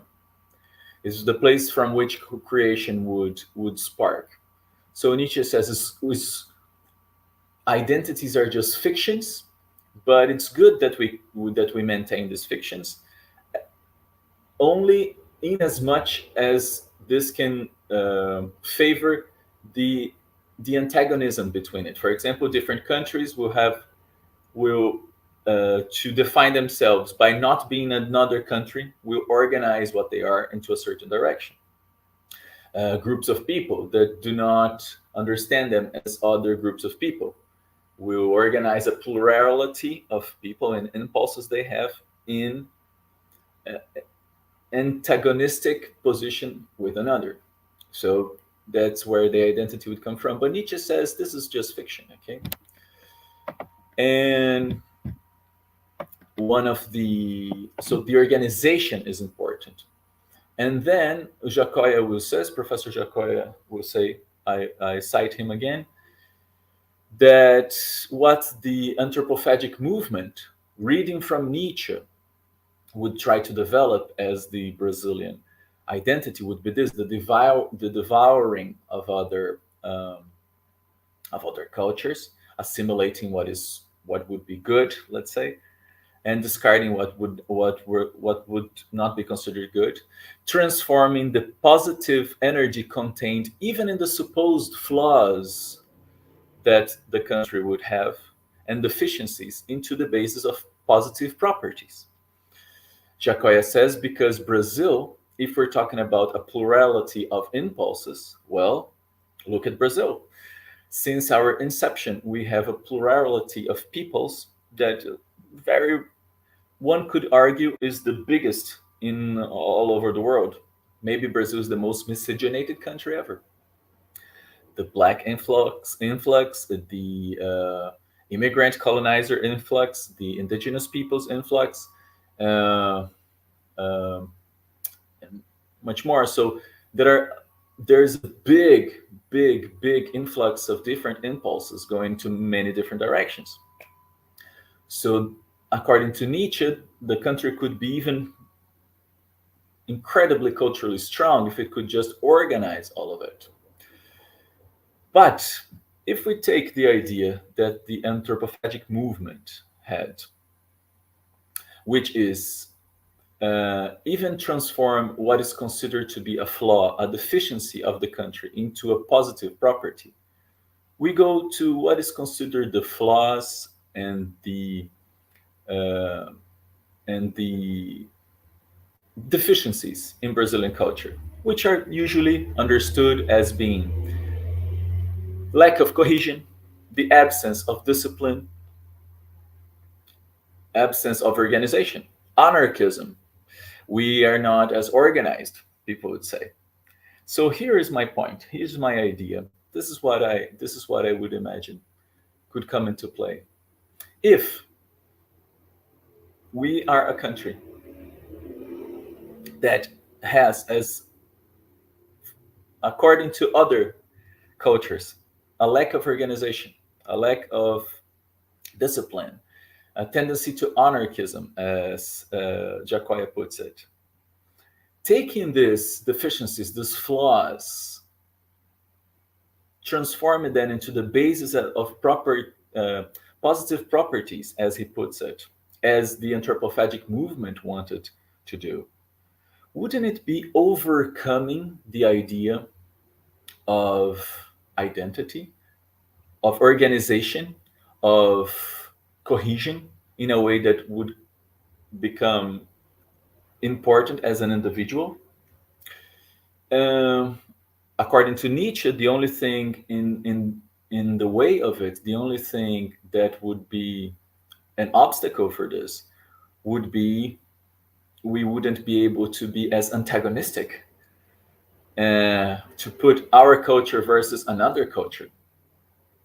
But as the anthropophagic movement already had tried to show, Brazil, since its inception, is the opposite, is the devouring, the consuming of other cultures and creating something with it, the assimilation of it.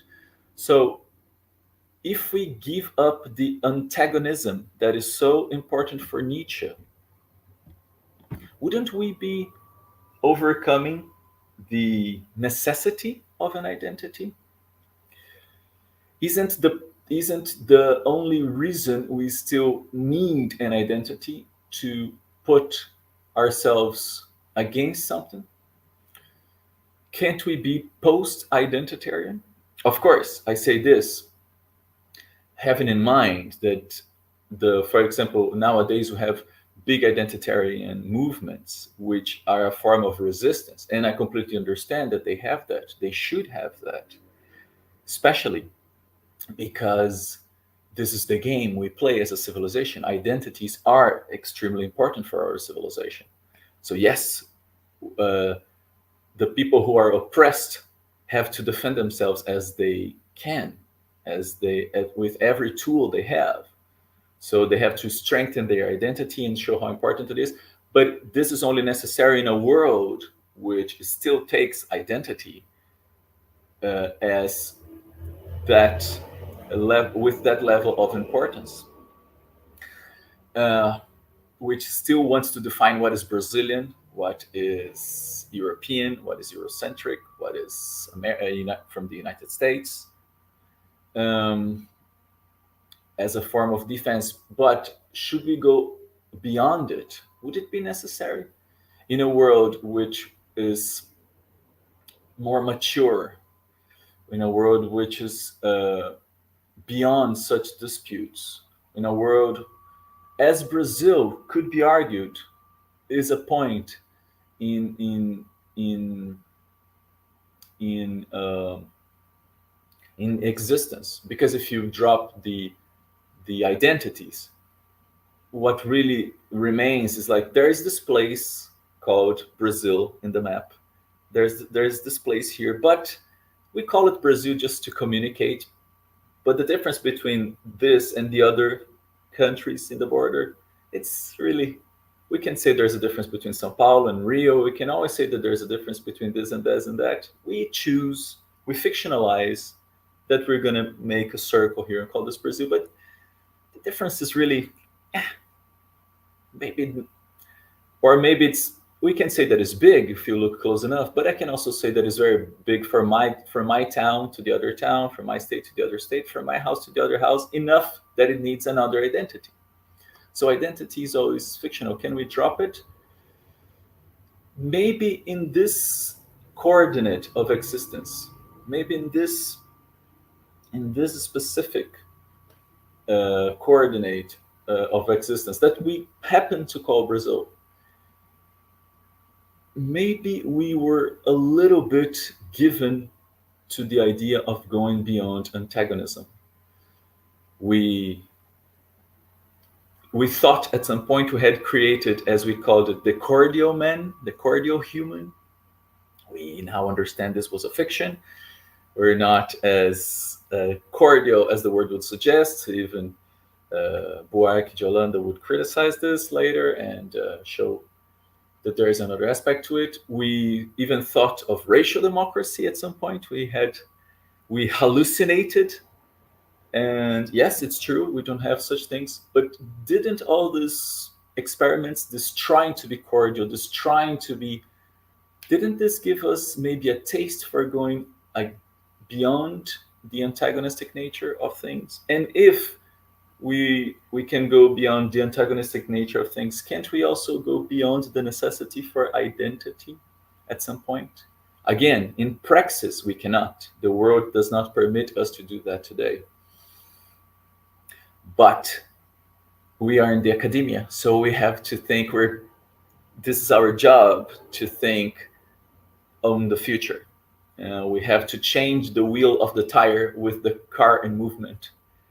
The wheel of the tire. We have to change the tire of the car with the car in movement. We have to do both things at the same time. We have to try and think about the future, even if in praxis we have to do something different. Thanks a lot for your patience.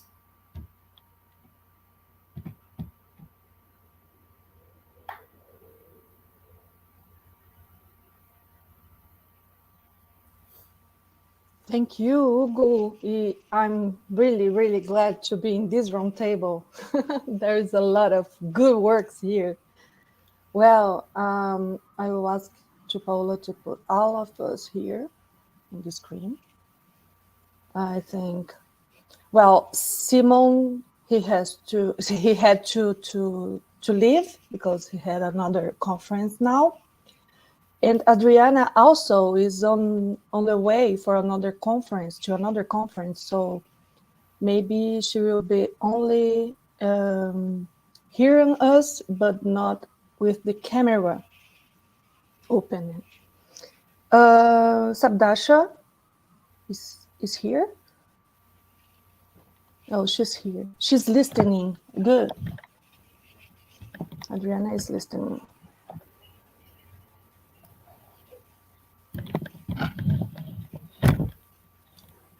Yeah, good. So now we have some minutes for questions or comments if you have. So it's a free time. Yes, Hugo? Yes, I would like to ask, I'll start by asking Sabdashwa and Adriana. It's also a question for both of them, I think. They can. Nietzsche would say that language, thought, not even language, but thought is just signals that we pick up in our head. It's just like bubbles that we see surfacing in a volcanic, deep unconscious to which we have no connection. I think I don't understand Freud that much, but I think he's much he's much less optimistic than Freud about our possibilities to access unconsciousness. To Nietzsche, this is absolutely inaccessible. A good example Stegmaier gives is like, imagine you're typing things in a computer screen.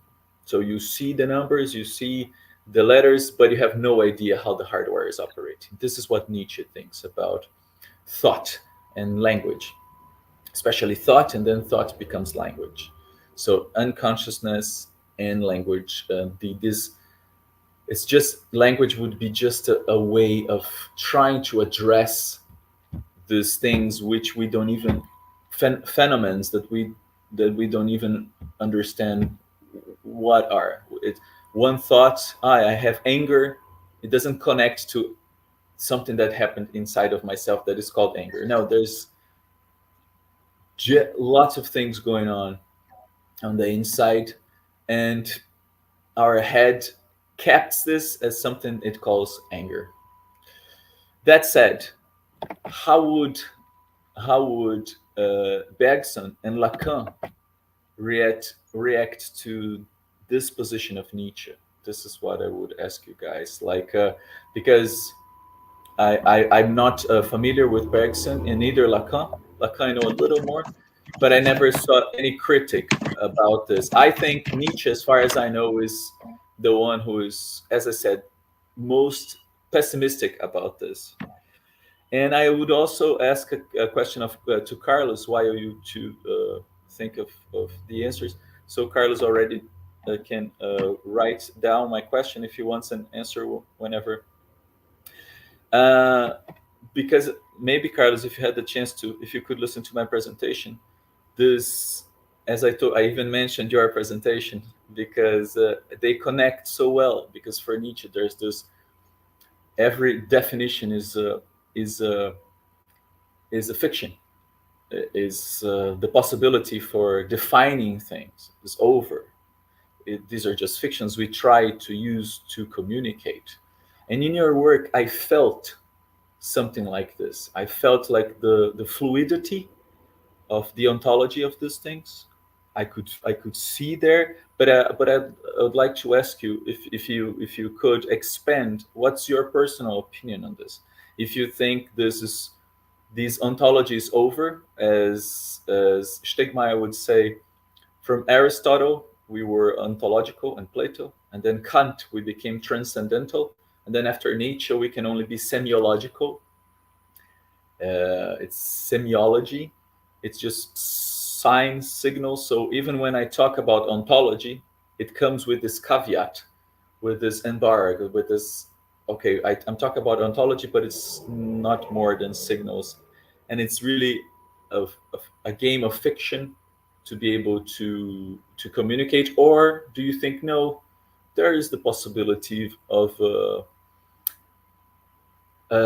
more substantial ontology to be taken from it? I hope I'm sorry for speaking too much. It's just the presentations were so interesting, all of them. I had a question also for Simon, but he's left, so that's it. Thanks a lot. Can I go first, if everyone agrees, because I have somewhere to go? Yeah. Thank you. So I think it's a very good question, actually. And so the fundamental premise that you are wrestling with here is this question of accessibility or availability of thought. This is very much similar in the case of psychoanalysis. I'm talking about French psychoanalysis, Jacques Lacan. And so all of the very ontological baggage that Freud left us with, of the unconscious being a very, like an ontic structure with somewhere in our heads, in our bodies, something that can be, found on sufficient investigation in hidden some part of our brain. that idea was abolished with Lacan. But he's definitely a materialist. He's not claiming that the unconscious is some kind of idealist construction, something. But it's more about the intersubjective nature of the unconscious. So when we talk about thought or the person or just even consciousness, the first point, I'll be brief here because we can go on endlessly on this, but I'll make 2 points. First is on consciousness. So consciousness for Lacan is always split. By definition, it's split. So even because there is always a gap between the witness consciousness, let's say, use the word like that, like a spectator, and like an objectified consciousness. So even when I'm referring to myself, the me who referred and the me who was referred to clearly are different, right? I mean, I have referred to myself, so I am the master of this act. I have initiated this action, but then the construction that I've come up with, this ego or this reference that I'm making to myself, this is a different thing that I'm referring to. Now the question is, who referred? Did this idealized entity refer to itself? It didn't, right? My urge of reference, or my urge, the fact that I'm speaking right now to you over thousands of kilometers, even time zones, spatially, in every way, even this urge of conversation, of communication, of intersubjectivity, where is it coming out of? What is the place of this? And then there is a success that we arrive at. There is something that we get at the end of this. Now, first point is, this split will always remain between the initiator and what was initiated. And the second thing is, the two will never overlap.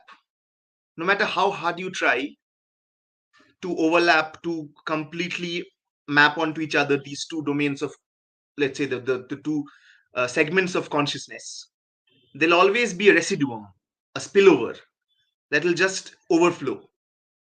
So that's why any notion of total, nowadays we do have a lot of these notions of full consciousness. In Eastern religions, we do have these ideas as well. Becoming complete, fully mindful of yourself, fully conscious of yourself. That, to Lacan's mind, would be implausible. Because even when you're becoming fully conscious of yourself, who is becoming conscious of what? That intentional divide between the subject and the object will always be there. The subject can also be objectified, and the object can also be subjectified. But the subject and object will always already remain separate. Even when I'm making this point, they are separate. Even when Nietzsche was making this point, probably he was writing this, it was already separate. So that is so thought by definition is always split. There is a fracture inherent in thought. You can put it in different ways. Maybe a very more lucid Freudian way would be to call it unconscious and conscious, or unconscious and ego. But I mean, we were not very fond of these words because they have a lot of baggage on them. But the point is, this split. Someone initiated, the master, and then the one who got initiated. They inhere in the same being, they inhere in the same person. Obviously, it's me. It's very much material. I'm made up of material particles and everything, physical objects and processes. But this split will always remain. And so the second thing I was saying was Freud. It's the continuation of the first point. The notion of Freud, of the unconscious, this master within, this was dismantled by Lacan, but he returns to a more refined version of Freud. But he fashions this new Freud, as it were, by himself. And the Freud was more Freuder than himself. I mean, he was more himself than what he was. And that is the genius of Jacques Lacan, at least.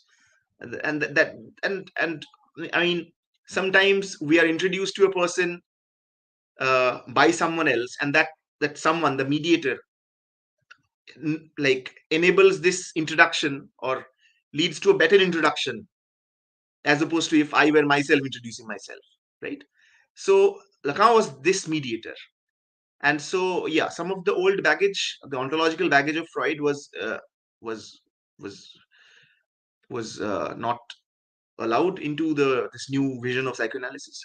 And I think Nietzsche would be, because Nietzsche, always Nietzsche is considered one of the very early thinkers who conceived of the unconscious, in some sense, in a very crude sense, or in some fashion, the part of mind, a part of you can say whatever, consciousness of being, which we do not have access to. So Nietzsche is definitely a forerunner to Freud and many others. But I think Nietzsche would be very much on board with Lacan's version of it.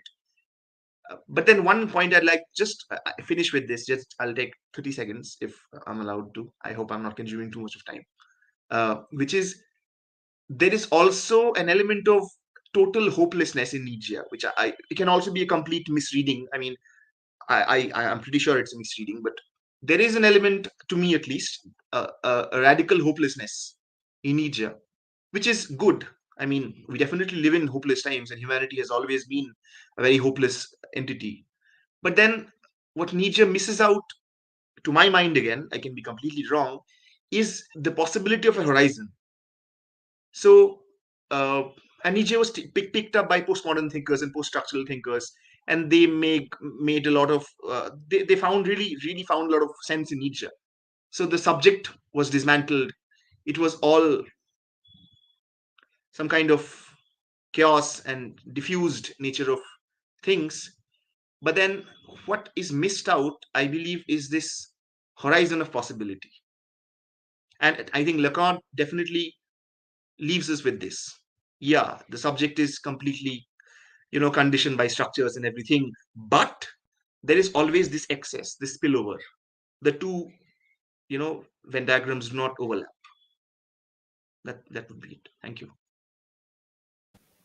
So good. Thank you, Sabdashwa and Hugo. Adriana, this Hugo's question is also for you. Are you able to answer? I can try answer only with the phone. It's okay? Can you listen to me? Yes, we're listening. Yes. Thank you, Hugo, for the question. Yeah, I don't know if I understand the whole question, but I will try to answer.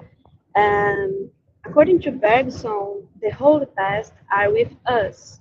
So the unconsciousness are with us all the time, but only one small part of the unconsciousness come to the present.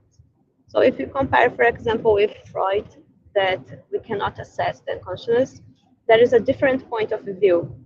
So to Bergson, we have this feeling with us all the time, but when you have relations in the world, when we act in the world, when we have some, when we find something, we come up with this feeling for the unconscious, but the unconscious is not something like physical to Bergson. It's not something that I can see and say is the part of the brain. It's not something like that. It's something that across the boards of the brain. So Bergson said that this unconscious, we can't bring the consciousness, but it depends the relations that we make in your society, in your daily life. So that's why sometimes intuitions disappear, because we make only repetitive process, but you have the ability to come with this past. And the past is very, very important to Bergson, because we come with this past with us. The past never died to Bergson. It's not something like I can bring it in a stable moment. And when I bring this past make a movement, and when it comes up to the present, it's not the same past. It's something new. That's why it's creation to Bergson. I think it's something like that. I hope I could answer.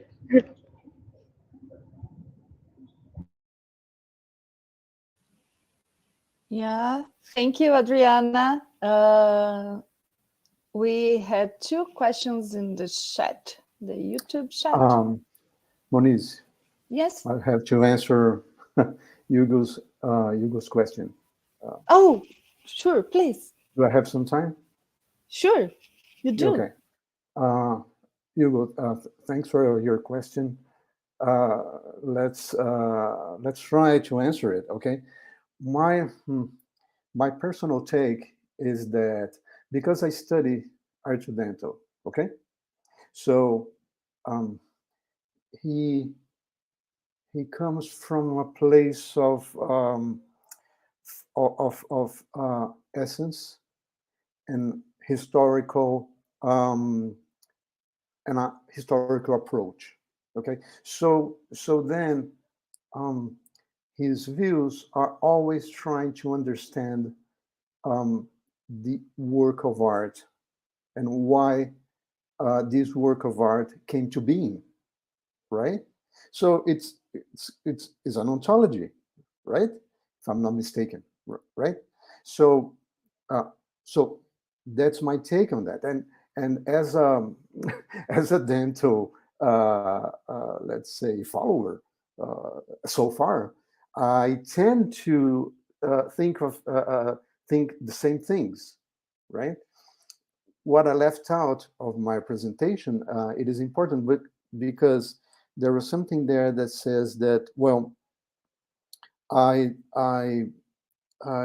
mentioned aboutness, and I mentioned embodied meaning, right? So there are two main aspects of his theory of art.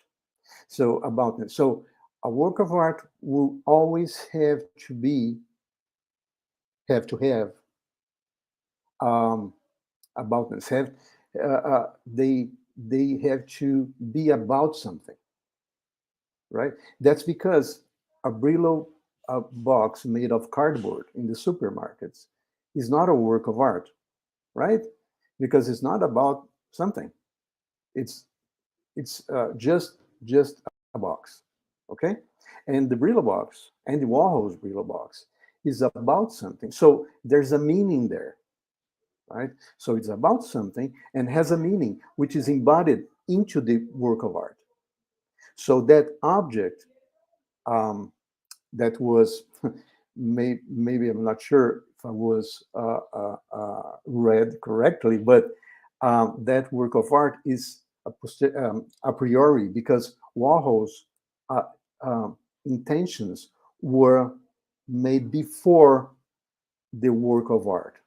Okay, so that another aspect of Danto's theory of art is interpretation. Okay, so you have aboutness, you have embodied meaning, and you have interpretation. So if you interpret the work of art correctly, then you understand the aboutness that comes with it. Okay, so everything is kind of intertwined.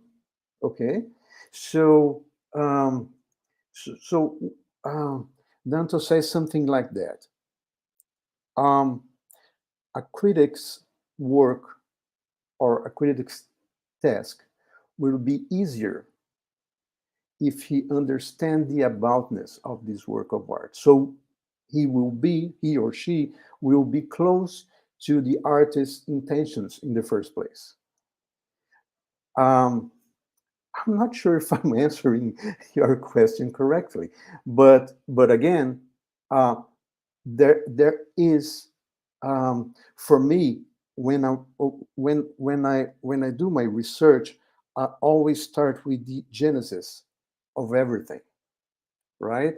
So to me, is really important the Brillo box, but to me it is important how the Brillo box came to be. It was not like it appeared like from nowhere.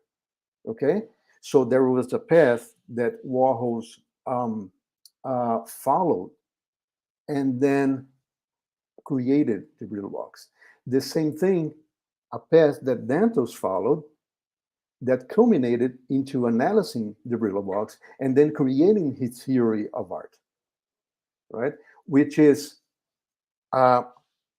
charged with essence, charged with historic aspects. It is charged with that, and that's something that I cut out of my presentation. Is that Danto says that after the Brillo box, and he's very adamant to that. After the Brillo box,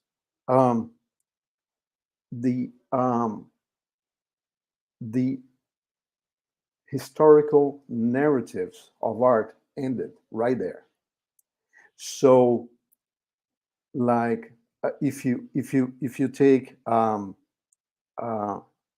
and he cites Hegel quite often, right? So the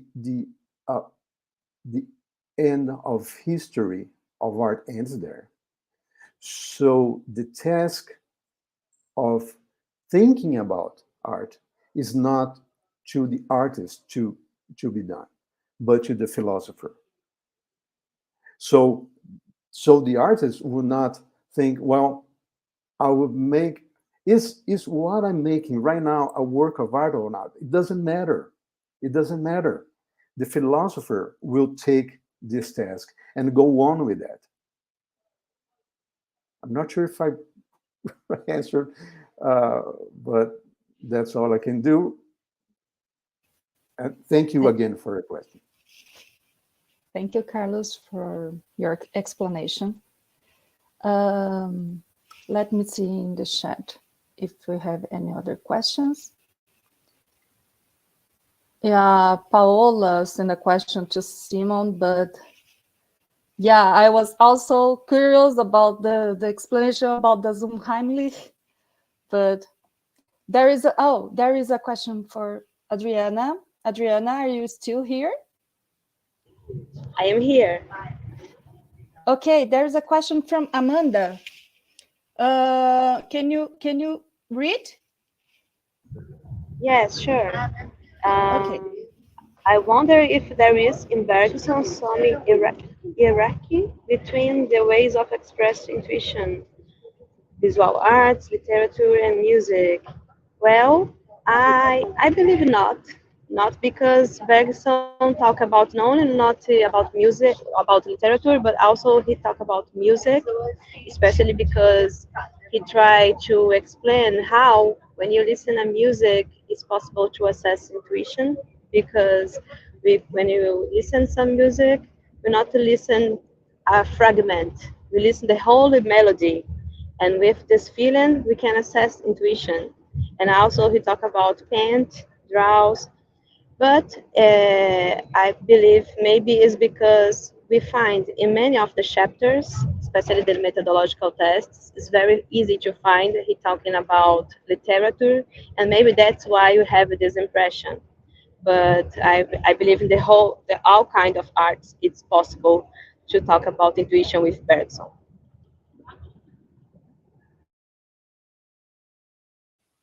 Very good. Thank you, Adriana, for your answer. So, thank you. So I'm sad, but we have to finish this roundtable because the time is just gone. And I would like to thank you again for being here, for sharing your researches. It's a great time to know our colleagues and learning a lot. So eu quero agradecer também a presença de todos que assistiram pelo YouTube, que mandaram questões. Muito obrigada mais uma vez ao canal Agenciamentos pela parceria, e a Paola, que é nossa colega aqui da organização, que estava aqui no backstage ajudando a gente. Obrigada, Paola, e até a próxima.